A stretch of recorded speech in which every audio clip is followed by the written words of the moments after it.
Hi there, and welcome to the Daily Gardener, and thank you for listening. I'm your host, Jennifer Ebling. It's January 2nd. Today we celebrate the feast day of a gardener abbot and an important day in the life of the father of taxonomy. We learn about the man who planted the first pineapple in Hawaii on this day in 1813 and the botanist who shared a train with a president during his honeymoon to the Santa Catalina Mountains.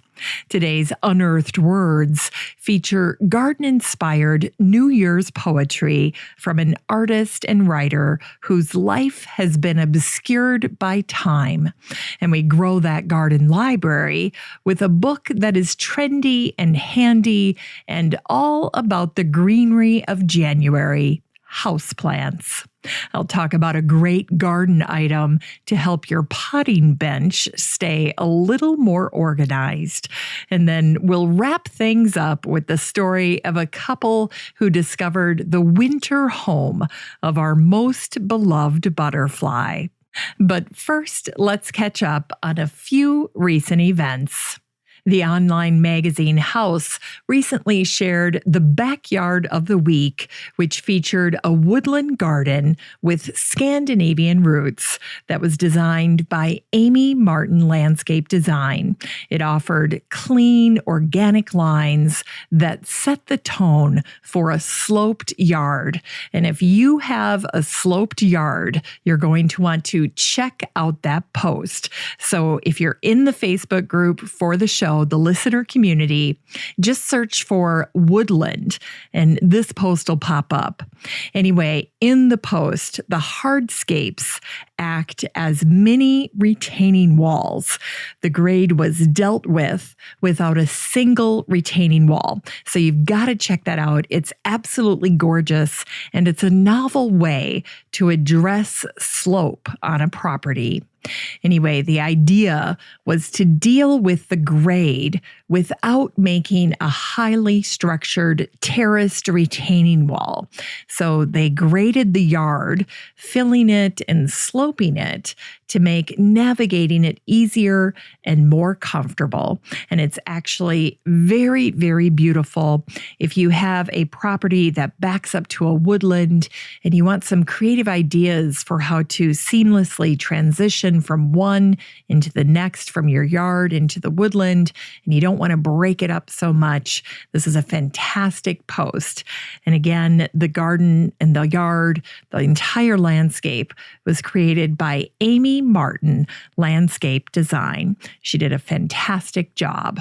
And then Architectural Digest shared the landscape designer Louis Benech's work. He infused a Normandy retreat with memories of Long Island. It's a great post. And Louis said, "For me, the garden is like walking into a dream, and my dreams are memories from other countries. I'm more attached to the garden than the house." And you've got to check out this garden because it's absolutely beautiful. And if you're a world traveler and you'd like to incorporate elements of your travel into the landscape, Louis is a great designer to follow. Now, if you'd like to check out these curated articles for yourself, you're in luck because I share all of it with the listener community in the free Facebook group for the show, the Daily Gardener Community. So there's no need to take notes or search for links. The next time you're on Facebook, just search for Daily Gardener Community and then request to join. I'd love to meet you in the group. Here's today's brevities. Today is the anniversary of the death of Saint Adelard of Corbie, a patron saint of gardeners who died on this day in 827. Adelard was related to Charlemagne. They were first cousins. In addition to serving as the abbot of the abbey, Adelard was also the gardener. Today, on Saint Adelard's feast day, Adelard is remembered in church iconography, working in his garden, while his abbot's crown is shown resting on the ground beside him. And today, Carl Linnaeus went a courting on this day in 1735. He briefly visited an 18-year-old woman named Sarah Lisa in full lap costume. He returned the next day, and he spent the entire day with her and her family. By the end of the month, his friends were betting bottles of wine that there would be a baptism in the next 4 years. Sarah Lisa was from a wealthy family.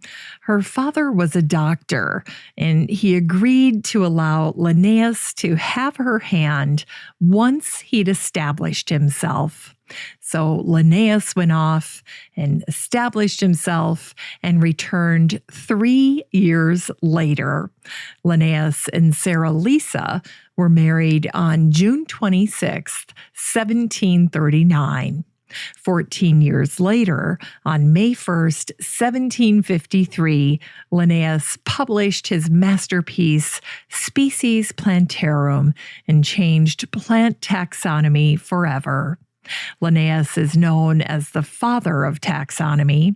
His naming system is called binomial nomenclature. Binomial means two names, which in the naming game includes the plant's genus, which is capitalized or could be abbreviated by its first letter, and the species or specific epithet, which is all lowercase and can be abbreviated SP. If you have trouble remembering taxonomy, I like to think of it as the given name and surname of a person, but in reverse order. The names that Linnaeus assigned live on unchanged and are distinguished by a capital L with a period after their name. And it was Linnaeus himself who said, "God created, Linnaeus ordered." The national flower of Sweden is the Linnea borealis, or the twin flower. After naming over 8,000 plants, the twin flower was the lucky plant to which Linnaeus gave his name. And it was Linnaeus's favorite plant. In the case of the Linnea borealis, Linnea is the genus and borealis is the species, and it references where the twin flower is found. Borealis means northern. And as for the story for how Linnaeus named it after himself, he was actually persuaded to do so by a Dutch botanist, his great friend, John Frederick Gronovius. Twin flower belongs to the honeysuckle family. It's a tiny, sweet little plant offering a faint scent of vanilla. And today, the first pineapple was planted in the Kingdom of Hawaii by the Spaniard and botanist Don Francisco de Paula Marin in 1813. The Hawaiian word for pineapple translates to foreign fruit. By the time Marin was in his early 20s, he had already made his way to Honolulu from Spain. It would be his home for the rest of his life. Marin became a friend and advisor to King Kamehameha I, who consolidated all the Hawaiian islands during his rule. Marin served in the Kamehameha dynasty in various capacities all through his life, but he's best remembered for his work in horticulture. 2 years after planting the first pineapple, Marin planted the first Hawaiian vineyard using vines of the mission grape. And in 1817, with the approval of King Kamehameha, Marin planted the first coffee seeds in Hawaii. Marin is remembered as Hawaii's original farmer. And today is the birthday of the botanist John Gill Lemon, who was born on this day in 1831.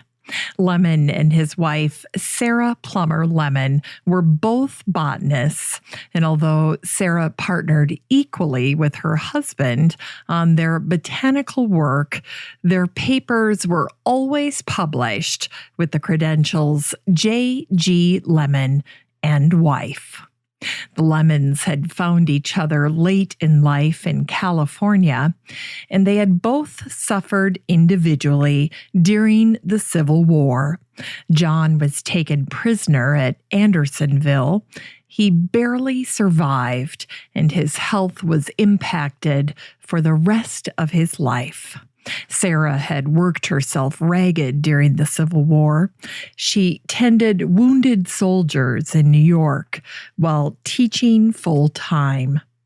In 1881, the Lemons took a honeymoon trip to Arizona. They called it their botanical wedding trip. The Lemons rode a train to Tucson along with another passenger, President Rutherford B. Hayes. When they arrived in Tucson, the Lemons immediately set off for the Santa Catalina Mountains.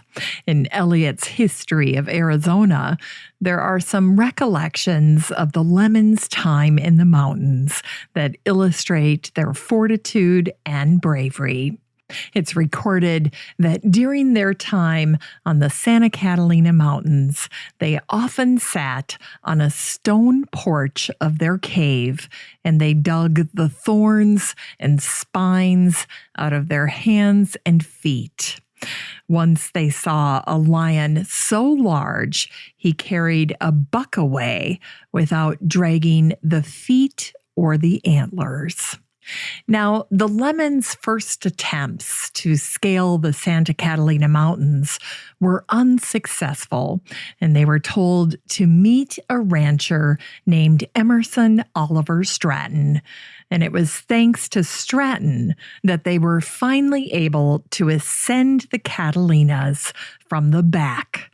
When they arrived at the summit, Stratton was so impressed with Sarah's drive and demeanor that he named the mountain in her honor, and it's called Mount Lemon. Sarah was the first woman to climb the Catalinas. 25 years later, in 1905, the Lemons returned to the mountains to celebrate their 25th wedding anniversary. And when they climbed the Catalinas in celebration, Stratton was again at their side, helping them retrace the steps of their botanical wedding trip to the top of Mount Lemon. And today in 1899, the first issue of the New England Botanical Club's journal, Rhodora, was published. The first editor was Dr. Benjamin Robinson of Harvard University. Robinson served as an assistant to Cyrano Watson and succeeded him as the curator of the Gray Herbarium at Harvard. Today on the Rhodora website, it says, Rhodora is a journal of botany devoted primarily to the flora of North America. It has been in publication continuously since 1899. This peer-reviewed quarterly comprises 400 to 500 pages per year, and members of the New England Botanical Club receive the journal with their annual membership. And in case you're interested, an individual membership in the United States or an international membership is $50. Great deal. In Unearthed Words, the artist and writer Minnie Amanier wrote some of the most beautiful verses about the garden and about ringing in the new year. Although little has been written about Minnie's life, she was part of an artistic family. Her father, William, founded the Aumonier Studios in 1876. It was an architectural sculpture firm in London, and her uncle James was a painter. Minnie wrote, "Pure as the joy a garden gives, the memory of a true friend lives, and like a garden through the changing year is ever lovely, ever fresh and dear." And the old year passes into the new, and gladness fills all the earth for the joyous awakening of bud and blossom is at hand. It's time to grow that garden library with today's book, Leaf Supply by Lauren Camilleri and Sophia Kaplan. The subtitle to this book is A Guide to Keeping Happy Houseplants, and it came out in April of 2018. I ran across this book in a gift store over Christmas break, and I absolutely love it. The cover is gorgeous. And by the way, Leaf Supply is the name of their book, as well as their Sydney, Australia-based houseplant delivery company. Leaf Supply is a beautiful, practical book. It offers advice for choosing and caring for over 100 easy-to-find houseplants. And Lauren and Sophia recommend houseplants over giving fresh flowers as a gift. Of course, everyone loves getting fresh flowers, but houseplants are a gift that has staying power. More than a plant guide, Lauren and Sophia give inspiring plant styling advice in this book. It helps you choose pots and make the most of your indoor greenery. And plus, there's advice on pet-friendly as well as harmful plants for your home. Anyway, it's absolutely gorgeous. Leaf Supply by Lauren Camilleri and Sophia Kaplan. And there's another great gift for gardeners that I stumbled on over Christmas break. It's Colonial Tin Works 3-bin desk organizer. Now, even though it's a desk organizer, I got this little tin organizer that I'm going to use and repurpose it in my potting shed. And I love it. It's perfect for gathering up all of the small odds and ends that manage to find their way onto my workbench. And this little organizer will save gardeners time from hunting for all those little bits and bobs that we need to hang on to. I love the compact size and the patina of the tin because, of course, it's this galvanized metal, but then it has these lovely rusted areas that are absolutely perfect. And then it's got the cute hardware plus the label holders, and I love label holders. So the dimensions of this little organizer are 10.5 inches wide by 5 inches deep and just 6 inches high. And you get the 2 label holders and decorative handles. They're all built in. You don't have to assemble anything. And it's just cute as can be. Finally, here's something sweet to revive the little botanic spark in your heart. On this day in 1975, the naturalist Kenneth C. Brugger and his then-wife Kathy Trail discovered the first winter refuge of the monarch butterflies in Mexico. Kenneth had been born in Kenosha, Wisconsin in 1918. After serving in World War II, he began working for Jockey International, the company known for making underwear. Kenneth was mechanically inclined, and he ultimately became Jockey's chief engineer. Kenneth was credited with many of Jockey's innovations. He even invented the machine that minimized shrinkage in the fabric of the underwear. It was called a compactor. During the 1960s, Kenneth moved to Mexico. There, he met his future wife, Kathy. In 1972, Kenneth read an advertisement that had been placed in a Mexico City newspaper by the Canadian zoologist husband and wife team of Fred and Nora Urquhart. The Urquharts had followed the monarchs as far as Texas, and Fred and Nora believed that the butterflies ended up settling somewhere in Mexico, but they needed help, which was the reason they placed an advertisement in search of citizens to help their research. Luckily, Kenneth and Kathy answered the advertisement. Kenneth was an avid amateur naturalist, and Kathy was a native Mexican. Kathy knew the country, and she understood the culture and the people, and she was fluent in Spanish. Together, Kenneth and Kathy ultimately became paid assistants of the Urquharts. And it was on this fateful day in 1975 that Kenneth and Kathy completed the work began by Fred and Nora 38 years earlier, when they discovered the winter home of the monarch butterfly in the mountains of Mexico. 20 months later, in August of 1976, Kenneth and Kathy's discovery made the cover of National Geographic magazine. The image on the cover showed a picture of Kathy covered in monarch butterflies. She was just 26 years old. In the years since the discovery, Kenneth and Kathy separated and then divorced. Kathy changed her name to Catalina and moved to Austin, Texas. She tells people, "I'm not a scientist. I'm a gardener that likes insects." Kenneth died at the age of 80 in 1998. And Kenneth and Kathy's quest was memorialized in an IMAX movie called Flight of the Butterflies. And there's one touching fact worth mentioning about Kenneth's personal story.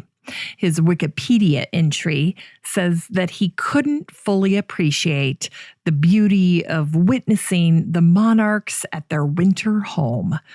Kenneth was colorblind. Thanks for listening to The Daily Gardener, and remember, for a happy, healthy life, garden every day.